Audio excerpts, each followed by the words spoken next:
with your lives in Krishna consciousness. You can follow Jai Gopinath Prabhu's example and just stay absorbed in service.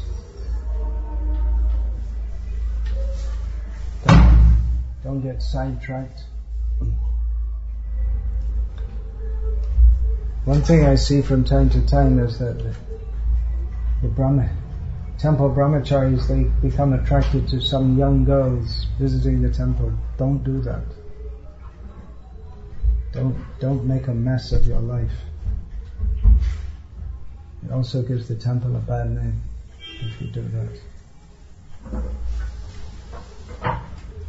Then they start calling on the cell phone. The cell phone is very dangerous. So if you feel you can't go on with your brahmachari life, then you inform your temple devotees, your parents, and let them arrange something. But don't get into this smiling at the girls and phoning them up.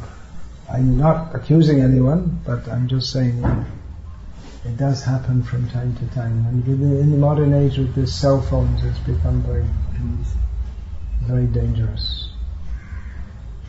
So don't do that. You've come to lead a very pure life, so remain pure. Anything in particular you'd like to ask? Actually, everything I have to say for the brahmacharis is in that book, Brahmacharya and Krishna Consciousness, so you can read that.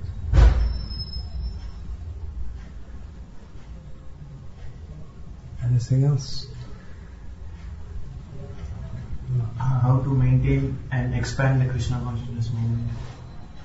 Maintain means we should follow everything Prabhupada says, and expand means we have to preach. Preaching means there are so many different ways to preach. Actually, you know the answer yourself.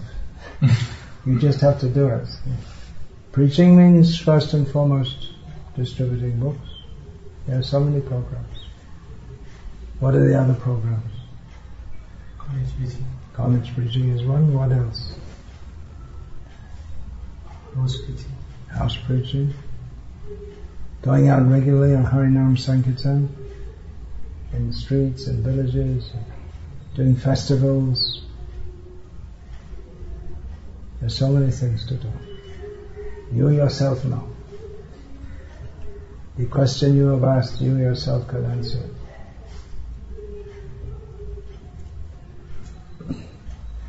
Sometimes we find it difficult to maintain things.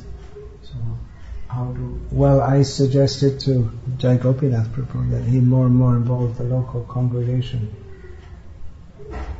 So many men who could be preaching are tied up in maintenance work. Sometimes devotees feel because we are putting effort but we are not getting the result, but in some other temple they are doing very nicely. It is, blossoming. Yeah, well, generally it takes time for things to develop. It takes time. And circumstances are different in different places.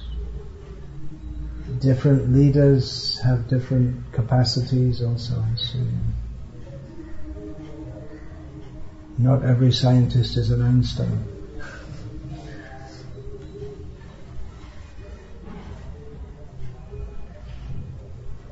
Developing is in quantity, and quality is also there.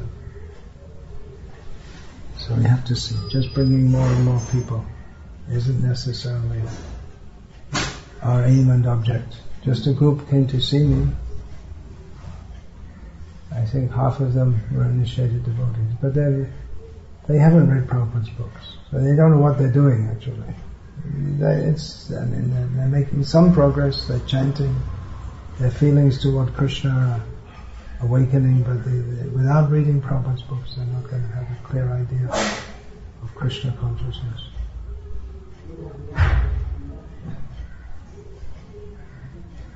You are referring to the group just met you? You know them from some little temple here. Yes, ma'am. The manager who was here earlier. Damodar Prasad, I think his name was. He's doing something.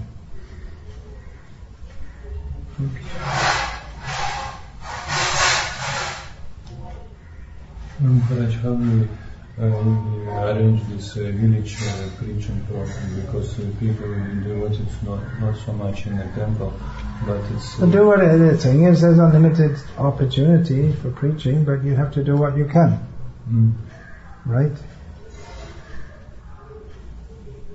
So you work that out between yourselves.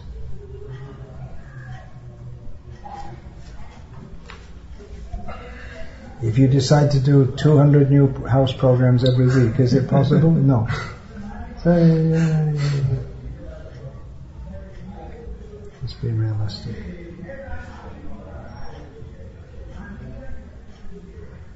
So generally devotees expect something and in the result they find it difficult to adjust between the two. What do you mean, I expect something? Expectation in their advancement or in the result of their services or even in distribution or preaching programs. So we go and then you need patience. Don't be fruitive. It's not like running a job or a business where you expect some profit. Do your duty. Yoga. There are so many verses in Gita about this. Yoga sta, kuru karma tvam. Do your duty, being situated in yoga. And don't put your hand on your mouth, you should go wash your hand without touching anything else. Karma jaya here, karma na. Niyatam kuru karma tvam.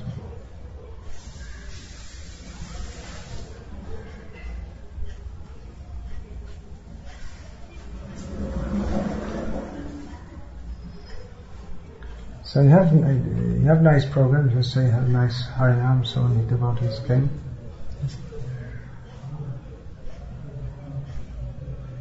There's lots of Harinam that will keep everything vibrant.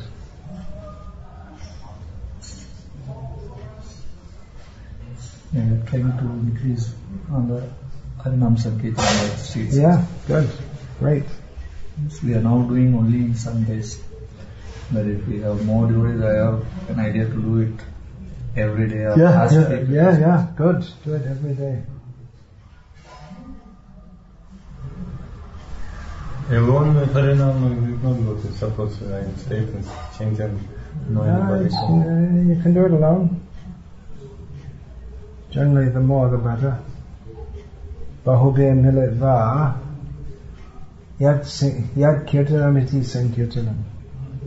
Sankirtan means many devotees. Bahu means more than one. Actually more than two. Bahu Bhakti begins with 3. So now we want Katha, one Mardana player and one singer. We can understand Yeah. at least.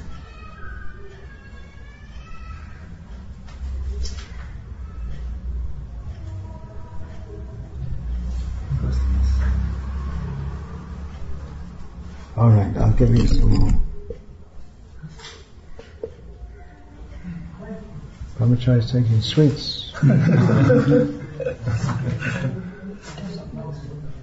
Is it allowed? Hare Krishna.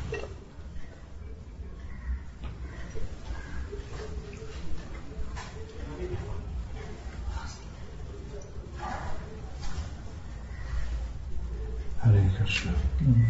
Oh, Vishnu Chitta Prabhu? Is he there? Yes, sir.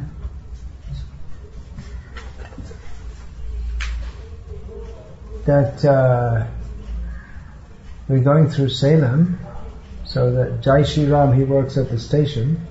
If he's going to be on duty at the time, then I can just drop off that book to him. Okay. Even otherwise, some devotees anyway some devotees are coming. Milk. I think we are getting some. Next day is Ekadasi. It's difficult to arrange provisions there. So devotees just give little, whatever is required for cooking. I see. And sell out. So it will be around 4:35 o'clock, right? Yeah. Oh, okay. Yes, you can give this book. So give that book and I'll give it. Okay. Sometimes we go for preaching and we come in the late night. So mornings sadhana gets disturbed. So how to balance? Yeah, well, don't do it every night. Don't do it every night, otherwise you'll spiritually and even physically that will affect you. Sometimes, not all the time. Better keep prasad in the right hand. But you do that what, once a week, something like that? In 2-3 days. Again, you have to see. You use your intelligence. If it's becoming too much of a strain, then you have to cut down. We want to push ourselves in Krishna's service, but we have to be a little considerate of our situation also, because if we push and then we get broken health, then what's the benefit? If by pushing yourself less you can go on longer doing all preaching, that's better than doing just like a firework, big display and then finished. Better be steady and go on like this. That's why I could have given classes here every day, but why should I when I'm already the health is poor. So I'm just trying to relax a bit. At least not straining my voice. Okay, having said that, I'll finish speaking here now. So please forgive us, Nadu, if any offenses inside. I didn't get much. I wasn't there much. I couldn't see all your offenses.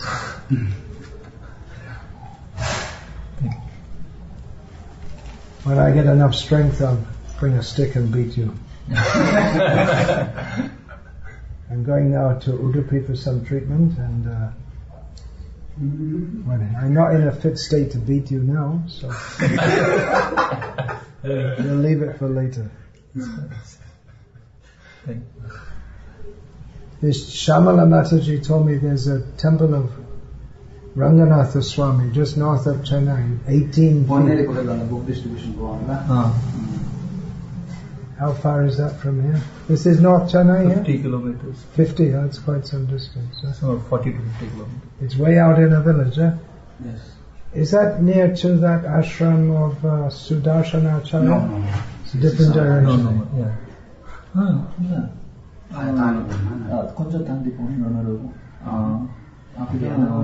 It's on the way to anywhere?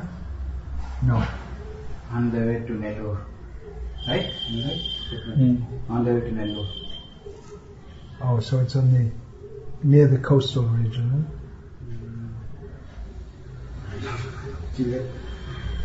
I don't know exactly the place. Oh, okay. Maybe sometime I could go. There are so many places to go. Parthasarathy is some distance, huh? From here it is not much. Half an hour. Half an hour. Today, Gurumada? You are thinking? Too tight on time, is it? It I just think I haven't been there for years. Quite some years. No, if everyone else can get it ready, then we can. Better not to make it too You can tight. come to the central station straight away. Other things they No. Better not make it too tight. We had an experience at Chennai Central once. I was just telling them the water. And that train was on the furthest platform away. Actually, that is platform 1. Yeah. But if you go from this side, that's the lowest platform. So I ran and I just made it on the train. Yeah. And all the luggage was left behind. And And several of the bodies were left behind, and because I had to run and jump, then I got sprained ankle and the whole Vyasa Puja, I was limping. That was ridiculous. He was driving too slowly.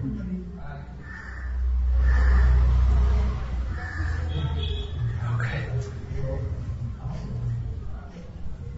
Recently in England, I had to catch a flight. And devotee wanted to be dropped off at the bus stand, so he took an extra 5 minutes, and I came just 5 minutes after the baggage drop closed, and they wouldn't let me on. And I had a connecting flight to, it was Manchester to London, London to Bahrain. So I missed the whole thing. Fortunately, they put me on a later flight to London and then an overnight flight to Bahrain. So I missed the program in Bahrain that day. But I didn't have to spend any extra money. I had to sit all day in Heathrow Airport.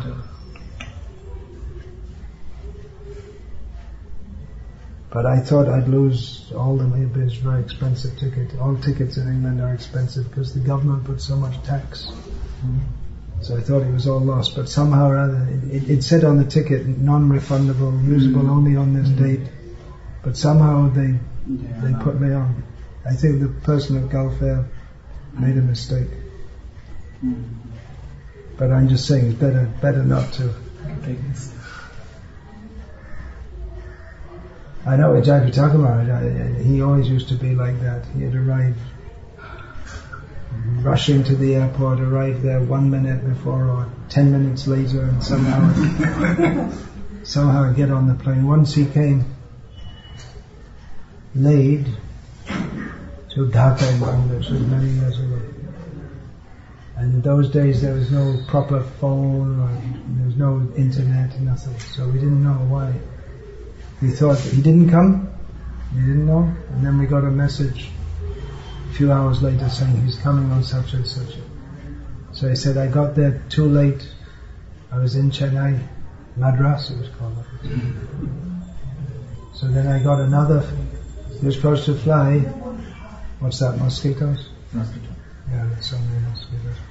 He was supposed to fly Madras to Calcutta, Calcutta to Dhaka. But instead he flew Madras to Bombay, Bombay to Calcutta, Calcutta to Dhaka. Because he missed the flight.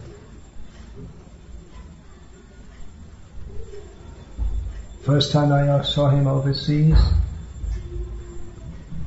which year was that? It must have been 1979. It was in Germany. It was the first time he'd been out of India, I think, for 9 years. And he arrived late. What happened, he was on Kuwait Airways. And the flight was delayed. So he was stuck in Kuwait for several hours. And the air conditioning was broken. And it was summer. In Kuwait. In Kuwait, it's one of the hottest places. The Gulf is hot, but that's one of the hottest places. It's hotter than Dubai or Bahrain or whatever. It's very, very hot there.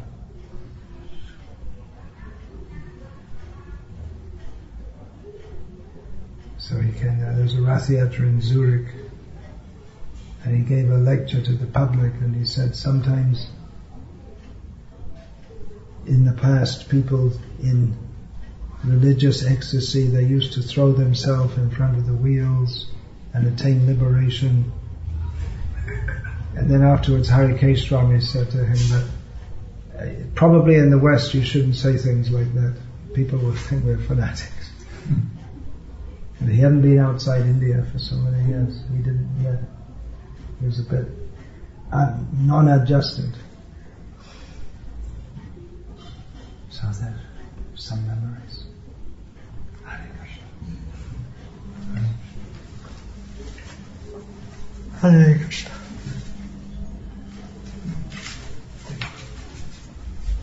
You're all glorious, serving Prabhupada's mission.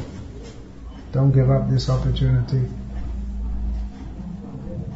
Hare Krishna.